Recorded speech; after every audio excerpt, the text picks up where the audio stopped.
All right, today's gospel reading will be from Luke chapter 16, verses 19 through 31. I'll be doing the explanation according to the Blessed Theophylact, who is an archbishop from the Ohrid region of Bulgaria from the 11th century. All right, 19 through 22. And there was a certain rich man who was clothed in purple and fine linen and fared sumptuously every day. And there was a certain poor man named Lazarus, who was laid at his gate, full of sores, and desiring to be fed with the crumbs which fell from the rich man's table. Moreover, the dogs came and licked his sores. And it came to pass that the poor man died and was carried by the angels into Abraham's bosom. The rich man also died and was buried. And the explanation here: these words follow closely upon what was said before, because the Lord first taught above how we are to be good stewards of wealth. Now he appropriately adds this parable, which teaches the same thing through the example of a rich man. This is a parable and not, as some have foolishly imagined, something which actually occurred. For good things have yet not been allotted to the righteous, nor punishments to the sinners. The Lord then fashioned this story to teach those who show no mercy and give no alms what punishments await them, and to teach those who are suffering what good things they will enjoy on account of the sufferings they patiently endure in this life. The Lord gave no name to the rich man in this parable, because such a man is not worthy to be remembered by God by name. As the Lord says through the prophet, nor will I make remembrance of their names through my lips, as I said in Romans 3:31. But the Lord mentions the poor man.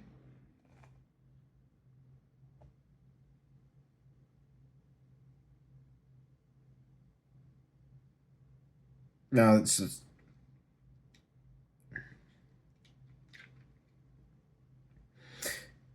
as the Lord says through the prophet, nor will I make remembrance of their names through my lips, in Psalms 15:3. But the Lord mentions the poor man by name, for the names of the righteous are inscribed in a book of life. There is a story, according to the tradition of the Hebrews, of a certain Lazarus who lived at the time in Jerusalem, whose lot was one of extreme poverty and sickness, because he was so well known in the city. The Lord uses his name in the parable. The rich man was awash in wealth, so much so that he clothed himself in purple and costly linen. Not only this, but he also luxuriated in every other kind of luxury. For it says that he fared sumptuously, not now and then, but every day, and not in moderation, but sumptuously, meaning extravagantly and at great cost. But Lazarus was destitute and grievously diseased, for it says that he was full of sores. It is one thing to be ill, it is another thing to be covered with open sores. But the evil which he suffered goes even further. Lying at the gate of the rich man, he had the added torment of seeing others feasting to excess while he himself starved. He desired to be fed, not with their costly foods, but with the crumbs of these foods, the same crumbs which the dogs ate. He was also destitute of any help, for the dogs licked his sores, and he had no one to drive them away. Lazarus suffered such terrible things. Did he then blaspheme? Did he revile the luxury of the rich man? Did he condemn his callousness? Did he accuse the divine providence? He did none of these things, even in thought. Rather, he bravely and wisely endured all. How do we know this? From the fact that the angels took him when he died. For if he had been a grumbler and a blasphemer, he would not have been deemed worthy of such an honor, to be escorted by the angels. The rich man also died and was buried. In truth, while he still lived, his soul had been buried alive, entombed within his flesh. Therefore, when he died, his soul was not led away by the angels, but instead was borne downwards into Hades. He who has never had a single lofty or heavenly thought deserves the lowest places. Thus, by saying he was buried, the Lord implies that the rich man's soul received its portion in the lowest and darkest place. 23 through 26. And in Hades he lift up his eyes, being in torments, and seeth Abraham afar off, and Lazarus in his bosom. And he cried and said, Father Abraham, have mercy on me, and send Lazarus, that he may dip the tip of his finger in water and cool my tongue, for I am tormented in this flame. But Abraham said, Son, remember that thou in thy lifetime receivest thy good things, and likewise Lazarus evil things. But now he is comforted, and thou art tormented. And beside all this, between us and you, there is a great gulf fixed, so that they which would pass from hence to you cannot, neither can they pass to us that would come from thence. And the explanation here: when the Lord cast Adam out of paradise, he settled him in a place just opposite, so that the continuous sight of paradise before his eyes could keep fresh in his mind the calamity that had befallen on him, and would arouse him in a sharper sense of his fall from good things. In like manner, the Lord condemned the rich man to a place just opposite Lazarus, so that the sight of him in such a blessed state might awaken the rich man in the realization of the good things he lost because of his cruelty. Why was it that he saw Lazarus in the bosom of Abraham, and not any other of the righteous? Because Abraham showed hospitality to strangers. The rich man sees Lazarus with Abraham as a reproof of his own inhospitality. For Abraham used to draw into his own house even those who were just passing by, while the rich man overlooked a man who was lying within his very courtyard. And why does the rich man address his words to Abraham and not to Lazarus? Perhaps he was ashamed. It may be that he judged Lazarus to be no different than himself, and therefore assumed that Lazarus would bear a grudge for his past wrongs. If I, while enjoying such great prosperity, overlooked him while he was suffering such great afflictions, and did not even give him the crumbs from my table, how much more will he who was thus despised now remember those past wrongs and refuse to grant me any favor? This is why he addresses his words to Abraham, thinking that the patriarch would be unaware of what had happened to him. How then does Abraham respond? Does he say, "O cruel and heartless man, are you not ashamed? So only now do you remember compassion? Not this, but rather, son, behold a compassionate and holy soul. For a certain wise man has said, trouble not a soul that has been brought low." This is why Abraham says son. By this he also imitates that it is within his power only to speak to him gently. But more than this he is not permitted to do. That which I give to you, that which I have to give, I give you, a voice of compassion. But to go from here to there I cannot, for all things have been shut, and you have received your good things, and in like manner Lazarus evil things. Why does he use the Greek word apelles, thou receivest, and not the simpler Greek word alabes? We say in Greek that a recipient receives those things which are his due. What then do we learn? That even if a man is utterly defiled and has reached the last degree of wickedness, perhaps he has done at least one or two good things, so that even such a man may have some good things as when he obtains prosperity in this life as his reward, and thus it may be said that he has received these things as his due. Likewise, Lazarus received evil things as his due. For perhaps he also did one or two evil things, and he received as his merited reward for all these evil things the suffering which he endured in this life. Therefore, now he is comforted, while you are in torment. The chasm indicates the separation and the difference that exists between the righteous and the sinners. Just as their choices were far different in this life, so too their dwelling places in the next life are separated by a great distance, each one receiving as his due the reward appropriate to his choices in life.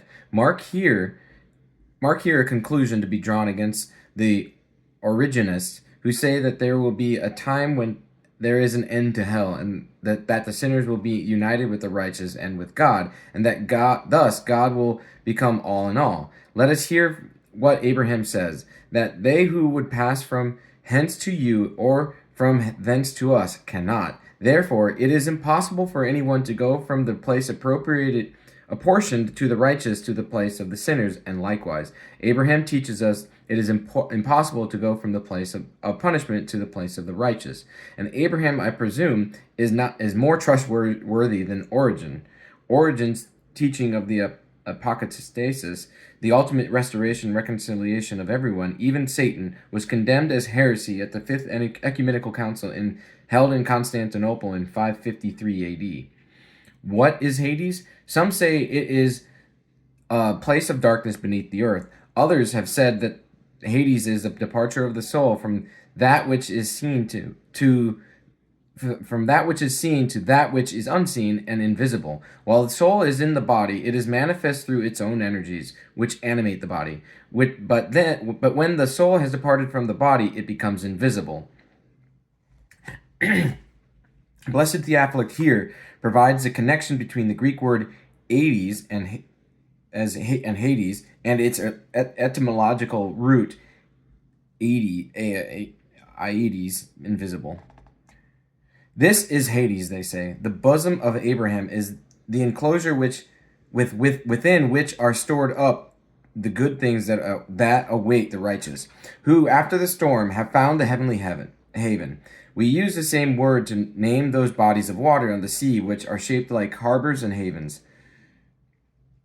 Mark this as well, that on the day of judgment, the man who did wrong will see the one he wronged in the glory that is his. And the man who was wronged will likewise see the one who wronged him in that condemnation which befalls him, just as here in this parable the rich man sees Lazarus, and Lazarus the rich man. In verses 27 through 31, then he said, I pray thee, therefore, Father, that thou wouldest send him to my father's house. For I have 5 brethren, that he may testify unto them, lest they also come into this place of torment. Abraham saith unto him, They have Moses and the prophets, let them hear them. And he said, Nay, Father Abraham, but if one went unto them from the dead, they will repent. And he said unto them, If they hear not Moses and the prophets, neither will they be persuaded though one rose from the dead.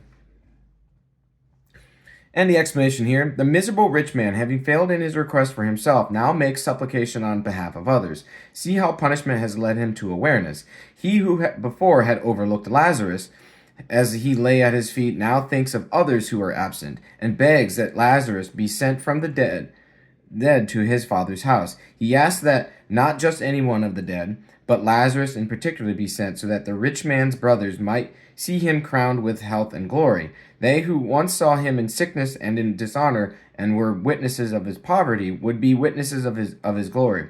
From this it is clear that Lazarus would have appeared to them in glory, had it been necessary to send him as a believable messenger. How then does Abraham reply? They have Moses. You do not take care of your brothers, he is saying, as well as he who created them, God himself. For he has appointed 10,000 teachers for them. But the rich man answers, Nay, Father, since he himself had heard the scriptures and did not believe, considering the readings to be myths. He suspected that it was the same for his brothers. Judging them by what he knew to be true himself, he said that they gave no more heed to the scriptures than he did, but that if one should rise from the dead, then they would believe. There are those even now who say the same. Who knows what is in Hades? Who has ever come from there to tell us? But let them hear Abraham, who says that if we do not give heed to the scriptures, we will not believe even those who come from Hades. The Jews showed this to be true, because they gave no heed to the scriptures. They did not believe when they saw the dead resurrected, but even attempted to slay that other Lazarus, who was 4 days dead.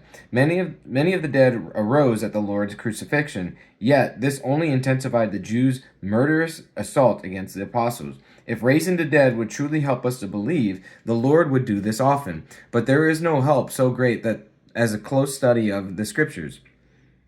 For the devil by trickery has appeared to raise the dead, and that by this means has deceived the foolish. And concerning those in Hades, he spreads doctrines worthy of his own wickedness. But no such trickery can prevail against those who make wise study of the scriptures. For the scriptures are a lamp and a light. And when light shines, when light shines, the thief appears and is discovered. Therefore, let us believe the scriptures and let us not seek out resurrections from the dead. The parable may also be understood in a more figurative sense. The rich man represents the Hebrew people. Of old, this people was rich in all knowledge and wisdom, and in the words of God, which are more precious than gold and many costly stones. And this people was clothed in purple and fine linen, having both kingship and priesthood, being a royal priesthood to God. The purple signifies kingship, and the fine linen priesthood. For the Levites used fine linen cloth for the priestly vestments. The Hebrews fared sumptuously every day. Every day they offered morning and evening sacrifices, which were called the constant offering. Lazarus represents the people from among the Gentiles, destitute of divine grace and wisdom, lying before the gates. For the Gentiles were not permitted to enter the house of God. This was considered a defilement, as when, in the book of Acts, an outcry was made against Paul for bringing Gentiles into the temple and defiling that holy place. The Gentiles were covered with sores of festering sin, on which impudent dogs, the demons, were feeding. For our sores are pleasure to the demons. And the Gentiles longed for the crumbs which fell from the table of the rich man. They had no share at all of that bread which strengthened the man's heart.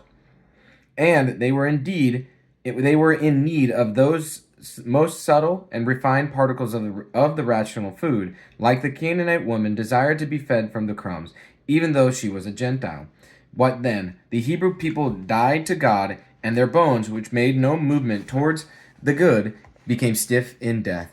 But Lazarus, the Gentile people, died to sin, and the Jews, who died in their sins, burned with the flame of spite. They are envious, as the apostle says, that the Gentiles have been accepted unto faith, and that the people of the nations, who before were destitute and dishonored, are now in the bosom of Abraham, the father of the nations, and rightly so. For Abraham, himself a Gentile, believed in God, and changed from idolatry to the knowledge of God. Therefore it is right that those who share in his change, and in his faith, should also find rest in his bosom, and inherit the same portion dwelling place. Inherit his same portion, dwelling place, and store of good things. The Jew desires just one drop of the old sprinklings and purifications of the law in order to cool his tongue, that he might have the boldness to say to us that the law is still in effect. But he does not obtain his desire. For the law was until John the forerunner, and from the sacrifice and offering hast thou not desired, as a prophet foretold. And Daniel foretold that the anointing, charisma, shall be destroyed, and the prophecy shall be sealed, meaning that the prophecy shall cease and be closed. But you, O reader, must also understand the moral meaning of this parable. Do not be rich in wickedness, and overlook your mind, which is starved and cast down, although it was created to be borne aloft. Do not let it wander outside, nor let it lie idly on the ground, but lead it within, and let it act. Then there will be in you the working of the mind and the spirit, and not merely the feasting of the flesh. Likewise, there are other elements of this parable which may easily be understood for your moral benefit.